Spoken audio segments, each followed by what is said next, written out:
এখানে তো একটা কর্মসূচি পালন করতেছে, আপনি ব্যানারে হাত দিলেন কেন? ব্যানারে হাত দিচ্ছেন কেন? না কেন কেন করা যাবে না? গণতান্ত্রিক রাষ্ট্রে কেন মিছিল করা যাবে না একটু বলবেন ওসি সাহেব? না কেন করা যাবে না একটু বলবেন প্লিজ? না কেন করা যাবে না একটু বলেন? কেন করা যাবে না একটু বলেন? গণতান্ত্রিক রাষ্ট্রে সবার অধিকার আছে, আপনি ব্যানারে হাত দিলেন কেন? এটা কি আওয়ামী লীগের আমল?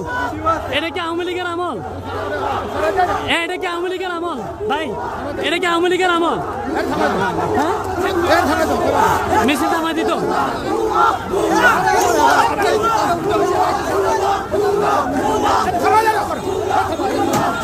কি সেবা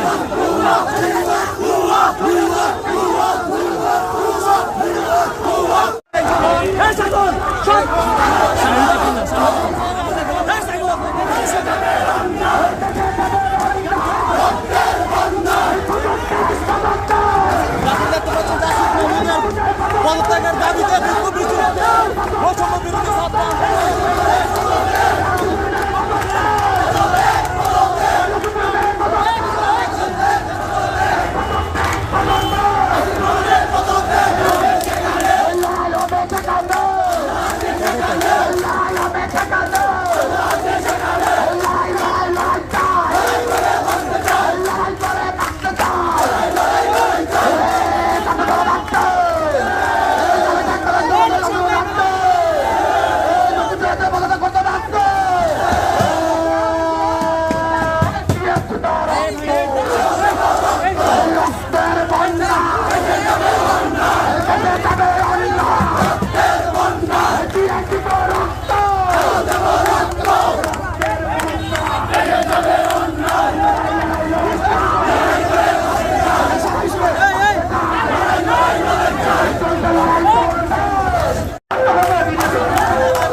কিন্তু এই পরম্পরাগত নির্যাতন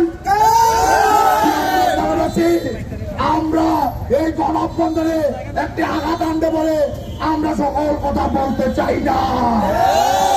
তারা বুঝে নিবেন এই মুরাদনগর তথা বাংলাদেশে যে গণঅভ্যুত্থান হয়েছে, প্রতিদল স্বৈরাচার খুনিয়ার থেকে এই বাংলাদেশ মুক্ত হয়েছে, কিন্তু আমরা দেখতে পাচ্ছি কিছু কিছু উপদেষ্টা এই যে আসিফ মাহমুদের এপিএস 311 কোটি টাকার যে দুর্নীতির সাথে যুক্ত হয়ে সাংবাদিক মাধ্যমে আসছে সেটাকে অপসারণ করা হয়েছে। তাকে অপসারণ করাতে ব্যাখ্যা রইল, কিন্তু তার কোন শাস্তি, কোন প্রশাসনিক কোন হেনস্থা আমরা দেখতে পাচ্ছি না। আমাদের স্থানীয় প্রকল্প মন্ত্রণালয়ের উপদেষ্টা, 3টি মন্ত্রণালয়ের উপদেষ্টা আসিফ মাহমুদ তার বাবাকে ঠিকাদারি লাইসেন্সের যে কাগজপত্রটা করলো, এটা কি শুধুমাত্র বাতিল হয়নি কি সকল কিছু ক্ষেত্র হয়ে গেল? আমরা কিন্তু দেখতে পাচ্ছি এই বাতিল হওয়াতে কিন্তু পৃথিবীতে অনেক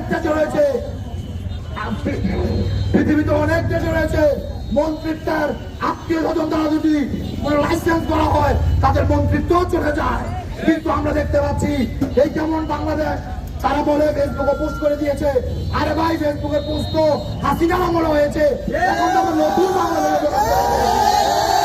আমি আসিফ মাহমুদ ভাইকে যদি তার কোনো প্রতিনিধি থাকে, যদি তোর বাবা ভাই যারা একটা চ্যালেঞ্জ করতে চাই, যদি পারো এই চ্যালেঞ্জ অ্যাকসেপ্ট করো।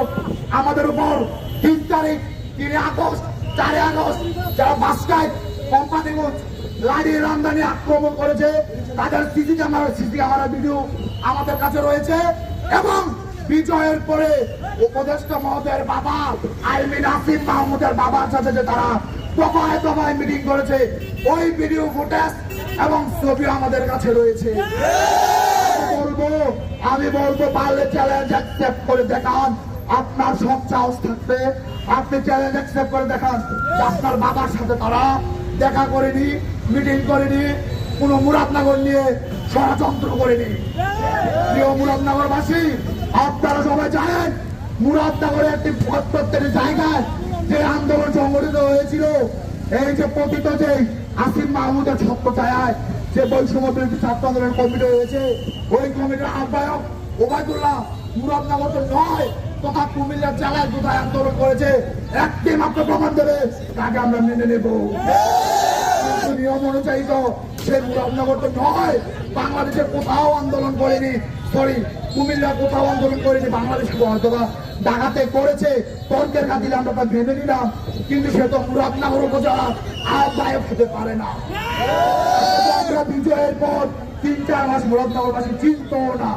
আসিফ মাহমুদের এপিএস দ্বারা মুয়াজ্জম হোসেন দ্বারা আমাদের সাবেক শ্রদ্ধেয় যে উপজেলা নির্বাহী অফিসার সিফাতুদ্দিন স্যারকে তারা কল দিয়ে তারপর তাদেরকে ইন করিয়েছে। এটা তো আরো একটি স্বৈরাচারের লক্ষণ বন্ধুরা। আমরা তো রক্ত দেই নাই, আবারও স্বৈরাচার গঠিত হবে, সে যেই হোক, সে যেই হোক, নতুন স্বৈরাচার বাংলাদেশে গঠিত হতে দেবে। এই জুলাইয়ের স্পিডের সাথে যারা প্রতারণা করবে, এই জুলাইয়ের স্পিডের সাথে যারা বাদ বিলম্ব সৃষ্টি করবে, তাদেরকে কাউকে আমরা ছাত্র জনতা রক্ষা করব না। তাদের বিরুদ্ধে আন্দোলন করে উঠবে, আবারও আন্দোলন করে উঠবে। আমরা অতি সত্ত্বয় আসিফ মাহমুদের পদত্যাগ দাবি করছি। আসিফ মাহমুদকে পদত্যাগ করতেই হবে, করতেই হবে। আমরা আরো একটি নতুন বাংলাদেশ চাই, স্মার্ট সুন্দর বাংলাদেশ চাই, যেন নতুন কোন স্বৈরাচার এই দেশে আর জন্মগ্রহণ না করে। এই বাংলাদেশ একটি নতুন মাত্রায় গঠিত হবে। বাংলাদেশ, এই বাংলাদেশে কোন স্বৈরাচারকে তথা স্বৈরাচার দূষণকে জায়গা হবে না, হবে না, হবে না। আমরা যতদিন বেঁচে আছি লড়াই হবে একসাথে, কাঁধে কাঁধ রেখে লড়াই হবে। মনে রাখো, যদি তুমি ভয় পাও তবে তুমি শেষ, আর যদি তুমি ভয়কে উপেক্ষা করে এগিয়ে যাও তবেই তুমি বাংলাদেশ। আপনারা সবাই অবগত রয়েছেন, প্রিয় বাংলাদেশবাসী আপনারা সবাই অবগত রয়েছেন আসিফ মাহমুদের এই স্বৈরাচারিতা বাংলাদেশের প্রত্যেকটি মিডিয়াতে আসতেছে। আমরা আবারও তার পদত্যাগ দাবিতে পদত্যাগ দাবি করতেই হবে, পদত্যাগ করতে হবে, আমাদের দাবি মানতেই হবে। দাবি এক, আসিফ মাহমুদের পদত্যাগ, সুন্দর বাংলাদেশ দীর্ঘজীবী হোক, সুন্দর মুরাদনগর দীর্ঘজীবী হোক, স্বৈরাচার মুক্ত মুরাদনগর দীর্ঘজীবী হোক। আল্লাহ হাফিজ।